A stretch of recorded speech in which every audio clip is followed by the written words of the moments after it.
and how I got into this mix.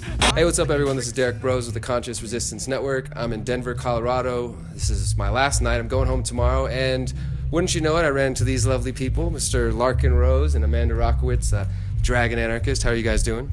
Great. Yeah? Great. We're using this lovely phone, so hopefully you can hear us good. So I was talking with you guys earlier, and the reason I wanted to do this interview is, for one, after all the years of, crossing paths, I think we've crossed paths several times now, and I've been following your work and seeing your work online as well before we actually got to talk, and so I'm very thankful to what both y'all do. But my audience has never actually got to hear us talk, so I figured this would be a good opportunity. And there's a few things I want to get into. First of all, though, for people who may not be familiar with either of your work, go ahead and just give us a brief intro, however much you want to share. I guess the short version is that I've been an anarchist or voluntarist for the past little more than 20 years now. I wrote a book called The Most Dangerous Superstition, wrote another book called The Iron Web while I was in prison for not paying tribute to the U.S. ruling class. That was fun. And so I've done videos and books and talks and all sorts of stuff along the years, and I'm happy to say that there's been a rather drastic increase in the number of people paying attention recently. But I sort of still consider myself a nobody, but a certain number of people seem to like my nobody videos, so I'm happy about that. And I came into being an anarchist about 5 years ago and sort of did the, unconscious conservative Republican thing to Ron Paul libertarian thing, which a bunch of people kind of went that path. And then just because I kind of hadn't thought about it yet, it didn't occur to me to think outside the box all the way. And then, I did the whole 6 months as a minarchist thing until I watched the Philosophy of Liberty video. And my brain just sort of applied the principles of self-ownership to just about everything. And I figured out, wow, that doesn't really leave any room for government or legitimate authority. And I realized I think there's a name for that, and I forgot it somewhere along the way. Oh, I'm an anarchist, And so I ended up realizing I was an anarchist in 2012. And then I actually found your stuff not that long after, and just the way life worked out, we actually met way after I found out who Larken was, and I was a fan of his videos. And I met you at Jackalope Freedom Festival in Arizona. And then much later we became friends, and then it worked out that we ended up in this relationship together, and we wanted to do Candles in the Dark when we realized that basically there is an actual sort of formula for how the psychology of statism works in the brain, and there's a series of questions you can just, in the Socratic method, you can kind of go through and ask people to get them to actually run into their cognitive dissonance. And when they do that, they can't undo that anymore. So even if they don't see the light right then, they're going to understand something is not in alignment in their beliefs. Something is out of alignment in their morality. And Larken sort of put together this great seminar called Candles in the Dark, and I came up with the name actually, but I said he did a seminar this year at Anarchapulco called The Psychology of Statism, and it wasn't Which was a great talk. Yeah, it was, and it was more like a talk where he talked for like 2 hours, and it was so cool because it was more, a lot of people didn't know about it at a time, and all these people heard at the last second Larken's talking, and a bunch of people paid $20 at the door, showed up.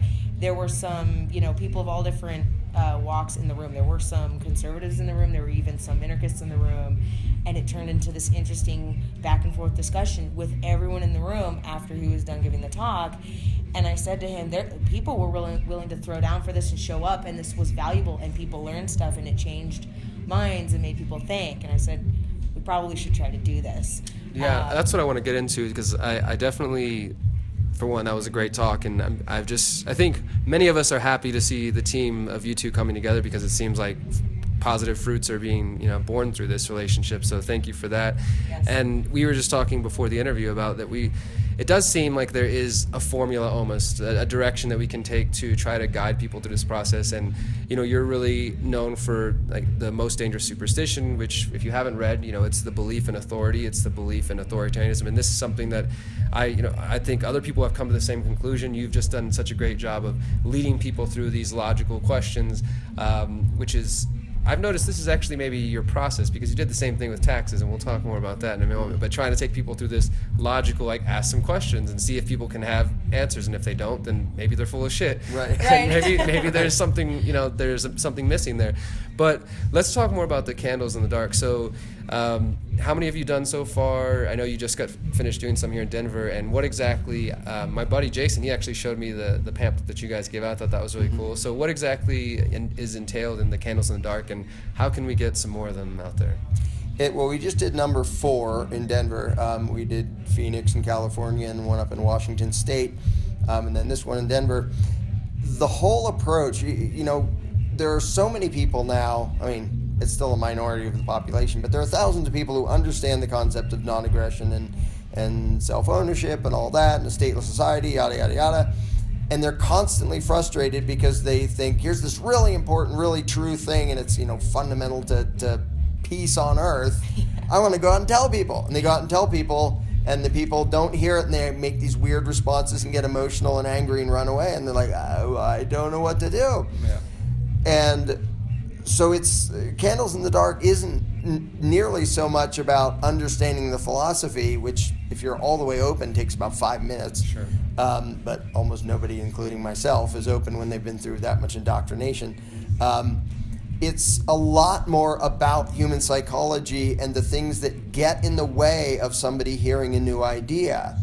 And so it's actually about understanding why the average person, if you talk to them about it, you can explain it in plain terms, and yet they'll have these irrational responses and these excuses and these reasons why they can't even consider it, or they'll respond with something that didn't make any sense, was totally unrelated to what you said. Sure. But understanding why their brains do that and how to get around that, to actually, connect to the person there, to actually say something that they're hearing. That will stick in their brain and something that they can't really get away from. Even if they leave the conversation, it's going to be there. Right. And that's so that, and most anarchists can totally relate to the thing of, I say what I think and it's really important, I'm really passionate about it, and it's like, they didn't hear me. They didn't hear you. And there are so many ways to do it wrong. And by wrong, I don't mean you're a bad person. I mean, it's almost like Simon Says. You give this great explanation, but you didn't start with Simon Says, so none of it mattered. and that's almost how the statist brain works, and it did when I was a statist. If you can't tiptoe past all those things that will set off somebody's defensive reaction that makes them get combative, and they're worried, and they feel like, okay, you're this outside idea that's threatening me, yada, yada, yada. If you don't know how to get past that, they're not going to be open, they're not going to think, they're not even going to hear you. Yep. So Candles in the Dark is about how to get past all of that so they actually hear what you're saying and they actually think about it. And the people who've done it and gone out and used it have, they've said things like, wow, this person I talked to 5 years in a row and paid no attention and all we'd ever do is argue. Then I went and tried this and holy smokes, it worked. After 10 minutes, we had a better discussion than we've had in the last 5 years, just because of these few little weird tricks that have to do with human psychology. So one of the things that we do, which is really cool, is it's a 2-day seminar, and it usually goes from about 10 a.m. to, we're kind of loose on it because it depends on how long people hang around and want to talk, but we'll go till usually anywhere between 3 and 4 in the afternoon. And the second day, what we do is we let all the anarchist attendees know that they can bring in a, statist friend of theirs or just a friend who hasn't thought about these things. And basically we tell them, tell your friend, come in for the last 15 minutes of this little seminar or so, and just for 15 minutes at the end of it, come up and sit with, their anarchist friend and have a friendly discussion, and all they need to do is answer some questions about what they believe, and they get $50 cash right then, and Larken hands it to them for 15 minutes of their time. So they're incentivized to come in, and then they, they don't know this room of people, but they have their friend bring them in, so their friend is the one that's going to do the discussion, and there's no pressure, and we let them know, this is not a debate, you're not coming in to argue anything, there's no pressure to do anything. You're just answering we just want to hear your opinions, and we're going to ask you some questions. And we have to pay the statists off to get them to listen. Exactly. Yeah, no, but it's a great... And they're incentivized to hang on, and a lot of them, interestingly, don't necessarily want to run away after 15 minutes because they're engaged and they're like, this is fun, this is interesting. Yeah. And they're just being asked questions about what they believe, and we're trying to get people to understand that a lot of this is remembering what your own brain was like when you were still indoctrinated, and the things that you would do, the mental jumping jacks you would do to get away from looking at the contradictions that are in our brains. And so what Larken figured out is if you keep them to a certain line of questions, you can keep them from dodging and going off on all the side tangents that our brains will try to do when we're feeling uncomfortable, because our subconscious is starting to realize, wait a minute, I said, yes, this is wrong right here, but now he's reworded the question and it's the same question. And if I say, yes, that's also wrong in the government context, then I just realized I'm above the law and I'm the one who decides what's right and wrong. And people don't want to face that they've been told, no, you submit to authority. And when they have to realize, I just said I get to decide what's right or wrong. Well, okay, now what if somebody else is being forced to fund something they don't like? Do they get to decide? Are you going to extend the same right to them? Absolutely. Do they have the same right you do if you have the right to decide what's right or wrong? And so that's an example of one area of way to go about the questions. But there's specific questions, and what's been cool to see is that this works. We bring in people, and they come in, and they're sort of, naturally a little on edge because it's a room full of people they don't know, and they're with one friend. And within a few minutes, everybody's sort of relaxed and chuckling and interested in it, and they're relaxing. They let their guard down, and it gets interesting. One of the most, in the first seminar in Phoenix, one of the most intense, passionate guys who came in at the very end, who was doing basically all the predictable things you can watch the brain do when it doesn't want to answer a question directly. To get away. He kept trying to change the subject or go off this way or say, but what about this? Or I think we agree, all of us, not say yes or no and answer direct questions. And eventually he was just laughing and into it, and he was actually, you could watch him react and have to pause because he was starting to see things differently and realize something was up in his thinking. And by the end of it, he went away. He chatted with everyone. He stayed around for the end of the seminar. And the next day, Larken gets an email from his friend, the anarchist, that brought him to the thing and said, hey, my friend just said, call me because I have some questions. I think you're turning me into an anarchist. And yes, and so go ahead. Yeah, and it's important to note that in none of these was there anything argumentative, anything stressful. Yep. Like, the most stressful part is them coming in thinking, what's this going to be like? And 2 seconds later, it's like, oh, okay, there's no judgment, there's no arguing, they're not like challenging me, how could you do this? Yeah. It's all friendly, it's all open because of the methods that Candles in the Dark teaches that has to do with human psychology. And in almost every one, and I this didn't even occur to me ahead of time, but then I noticed in almost every case, the statist would laugh at some point, which means they're chuckling. You're not on guard. You're not defensive if you're laughing with somebody. Yes, you're broke relaxed. past that barrier. And so, and a bunch of them, like you said, wanted to stay longer. It's like, you did your 15 minutes, here's your $50. I want to keep going. Yeah. Like, and compare how many anarchists out there get that as the response when they're trying to tell people. You're saying that yelling at all my friends on Facebook and calling them idiots and posting memes at them and making fun of them is not going to be the most effective strategy. May not always be the best method.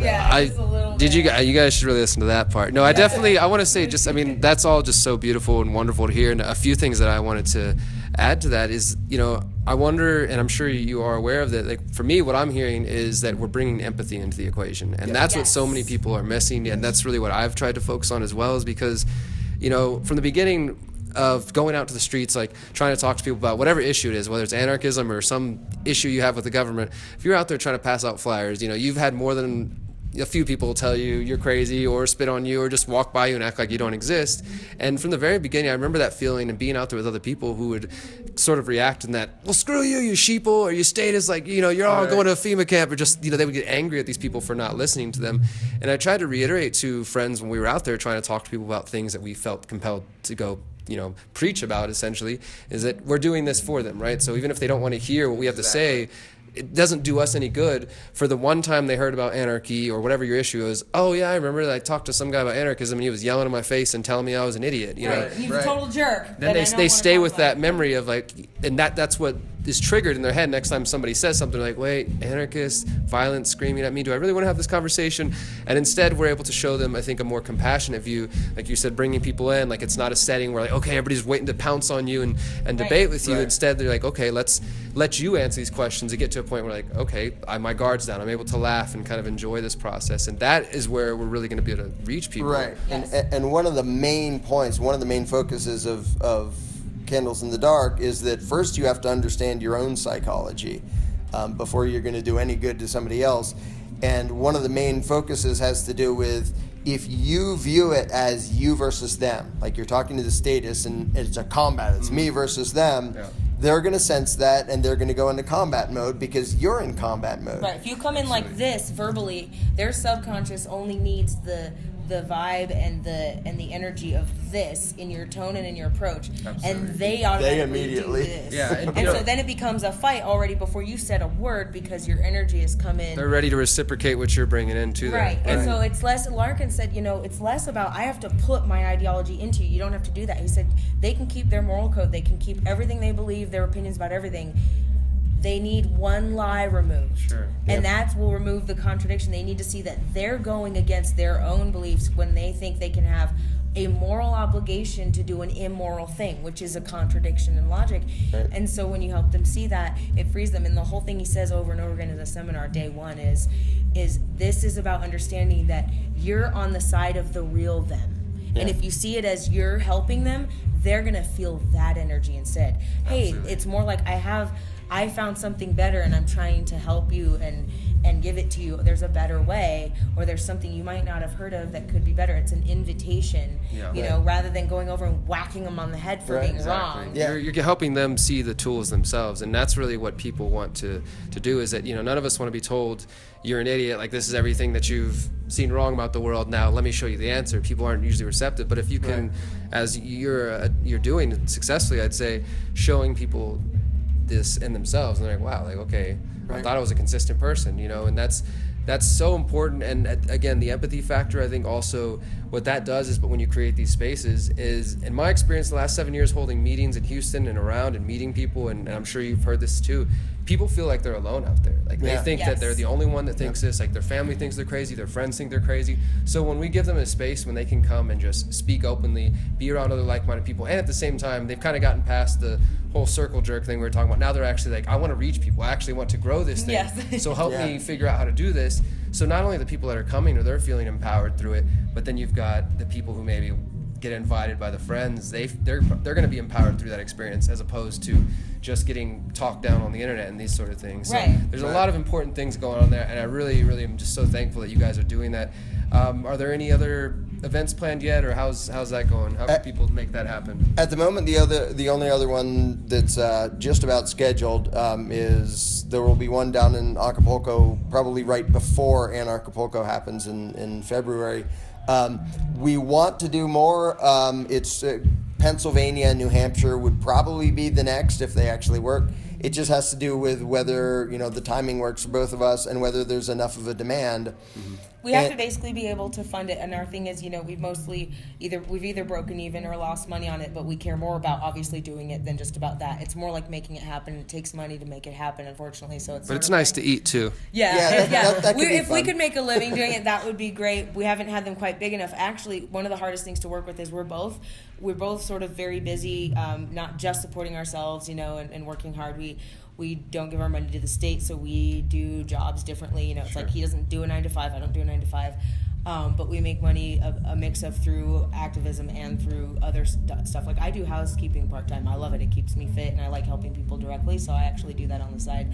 But what's biggest and most helpful to us right now is if other people in the community want to see an event done, we need help with the people out there, the footwork of seeing how many anarchists would actually be interested in committing to going if there's a demand. Because if we know we're going to sell a certain number of tickets to it, then we know, okay, we can pay for the venue, we can pay for the food, because we offer people lunch both days. So it's basically trying to at least make it happen thing. Sure. And if we don't have the funding, like everybody's been great. We've had a few anarchists offer to give us a venue for free. And we've been able to, which happened in Denver. We were able to just use it. That actually made that way easier. But the reason we charge for the tickets is just because just to fly Larken and I wherever it is, just to make it happen costs that much. And so, and I think people understand that. I don't think anybody's, upset about paying, and especially when there's, I think as these happen and the word spreads of the value that you're bringing, then it's, okay, well, I'm not just coming to hear the same things I've heard on YouTube videos. This is more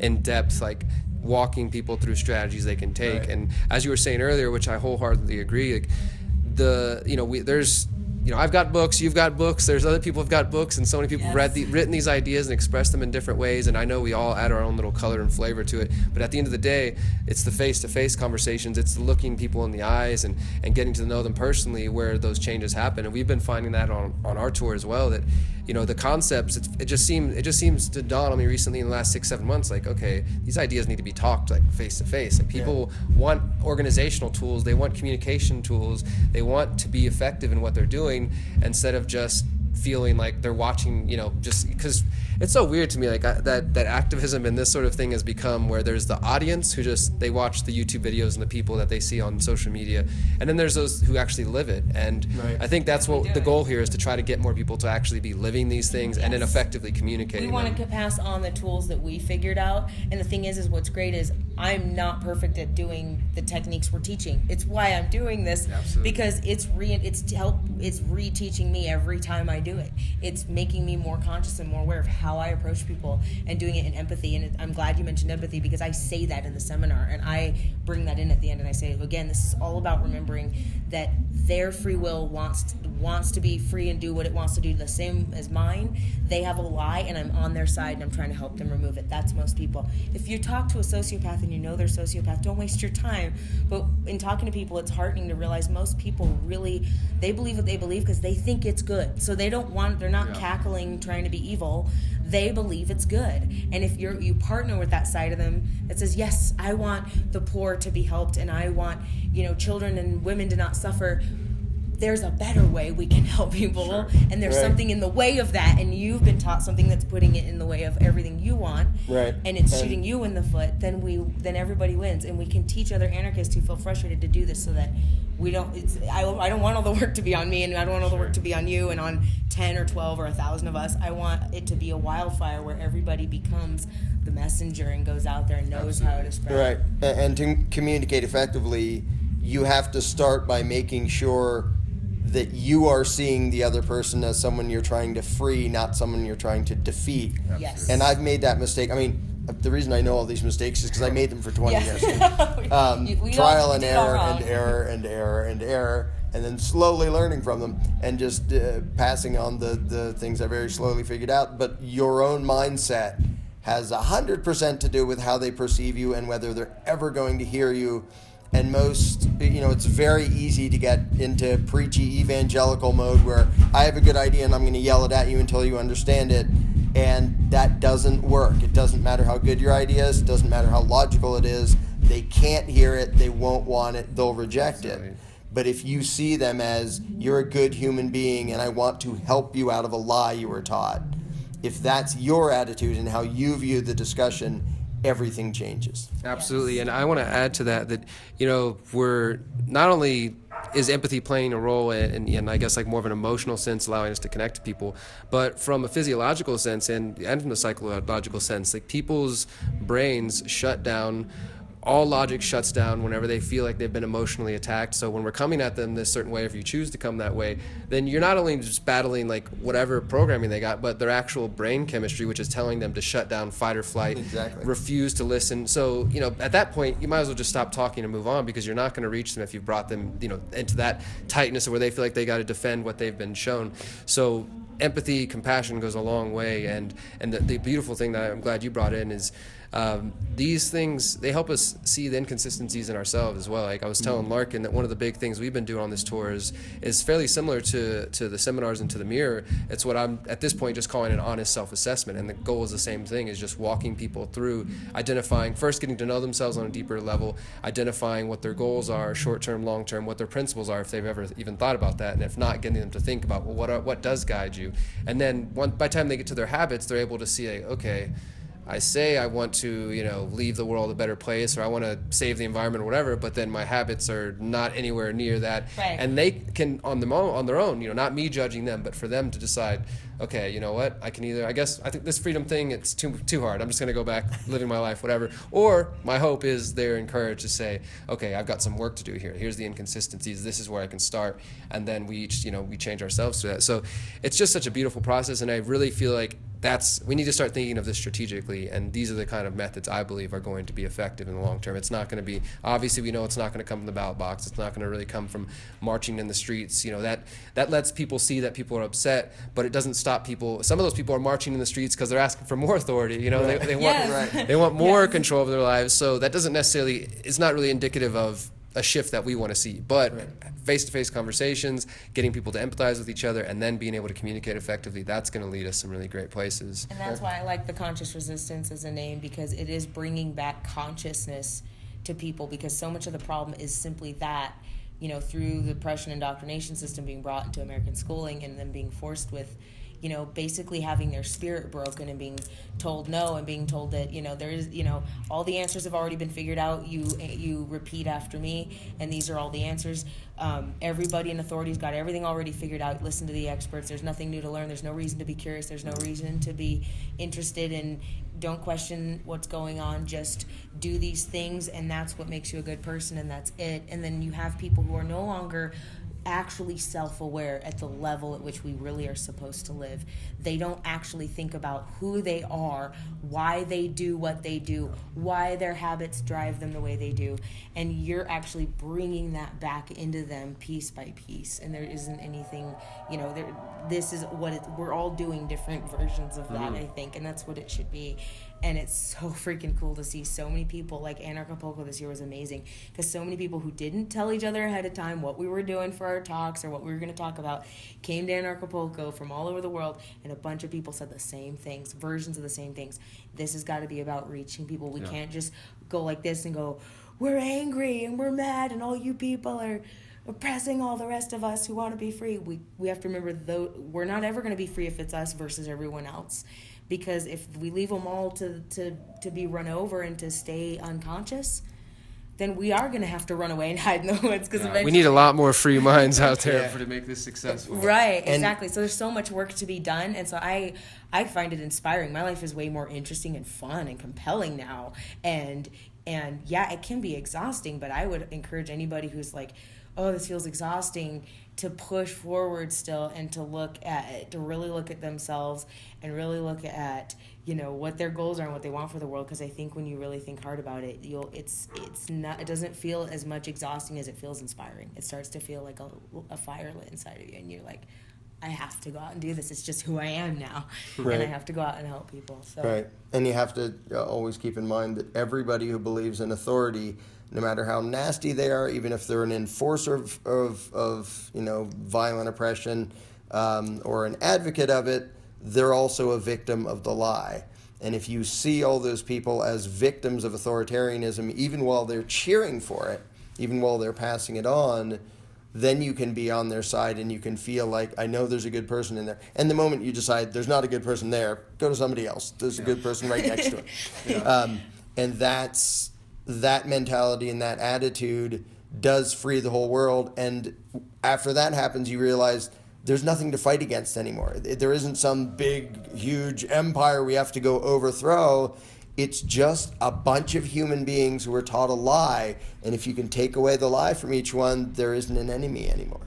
Absolutely. So Anarchy was a beautiful experience, I'd say, because coming into these events, I'm typically, as I was saying to you, sort of weary of the circle jerk, this like, okay, I'm going to hear everybody talk about the same old thing. We all know this and that. But it was really refreshing to see that there were so many solution-oriented talks and that people were generally like, hey, this is starting with us. Like, we need to work on ourselves. We need to focus on the way we communicate. All these different facets to this, and that was refreshing. That was great.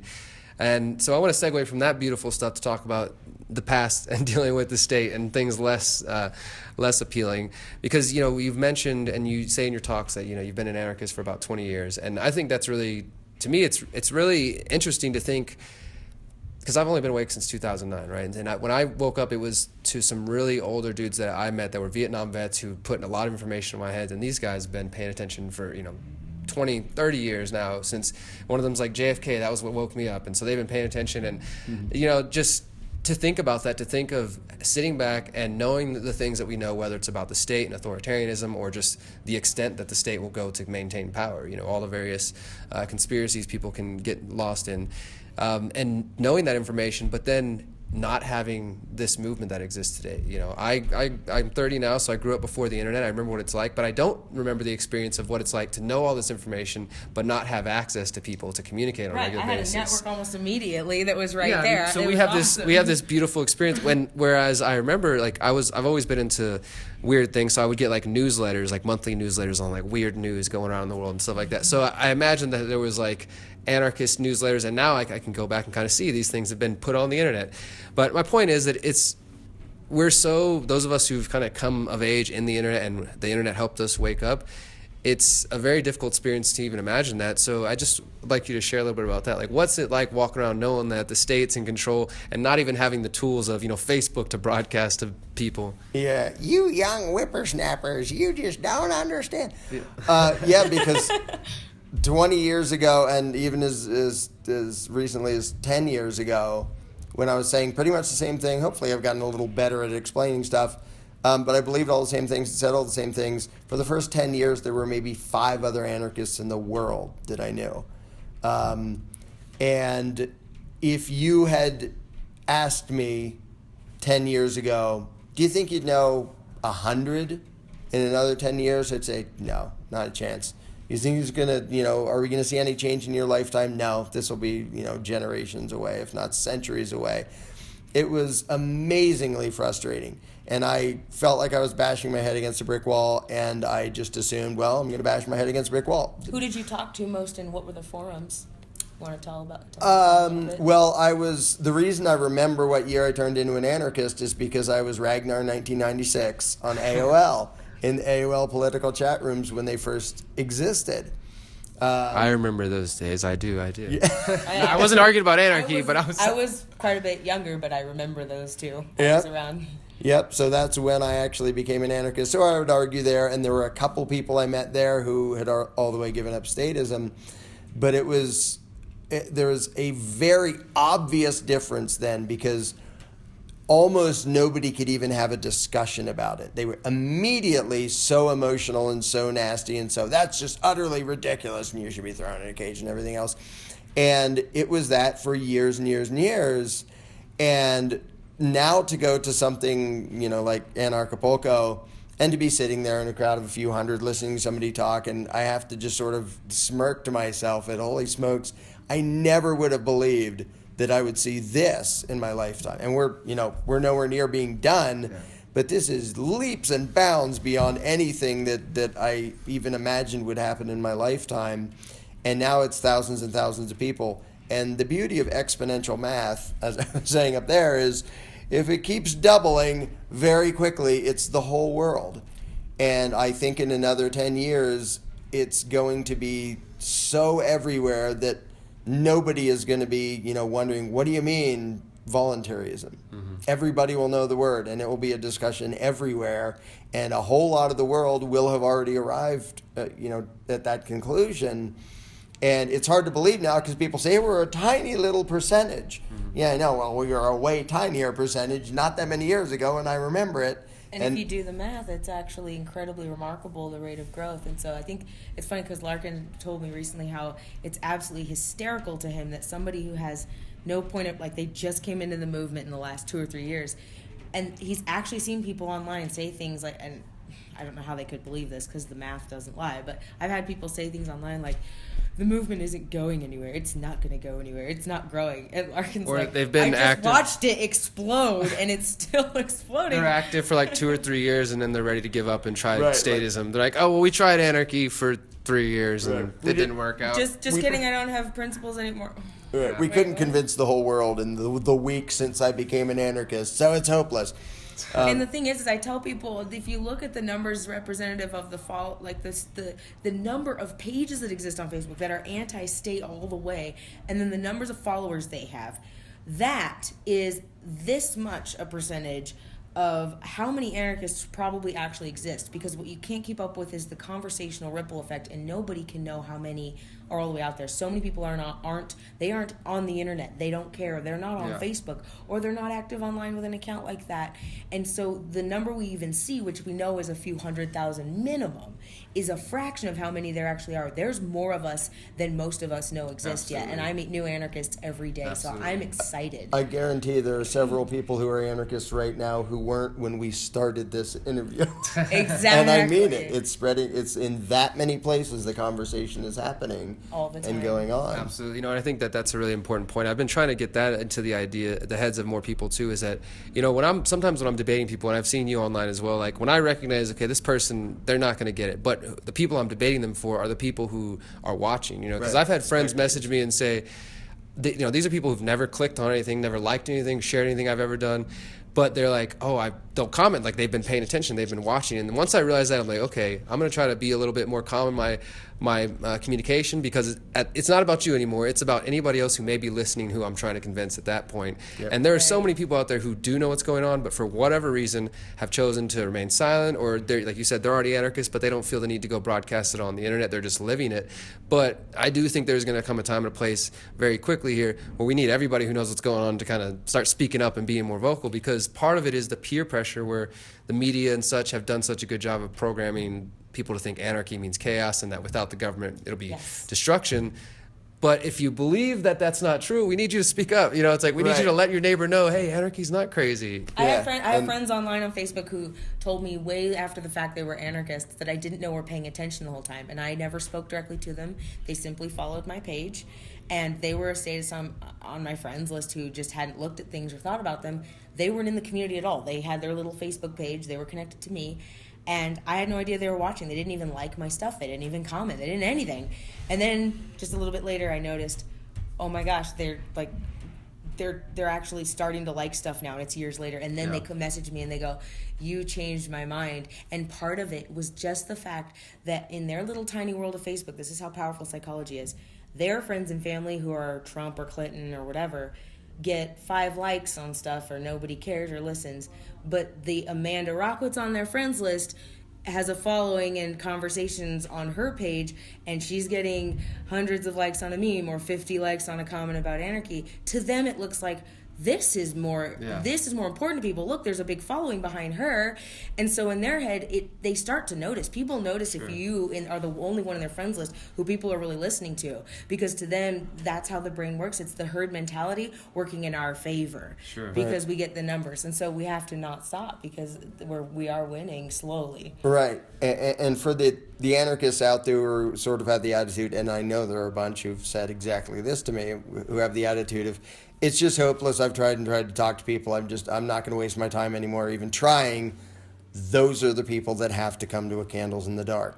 Yes. Because it's not that they're not trying hard enough. It's that they're trying the wrong thing. Yep. And it's amazing how if you suddenly shift your viewpoint and your mental attitude, suddenly the response you get will be 100% different. Yes. Awesome. So you guys heard that. What's your website? Just larkenrose.com? Larkenrose.com. Go to larkenrose.com, contact Larken and Amanda, get yourself some Candles in the Dark seminars in your city, learn to use empathy and compassion, and spread the message of anarchism, and we can change the world. Thank you guys for joining me. Thank you.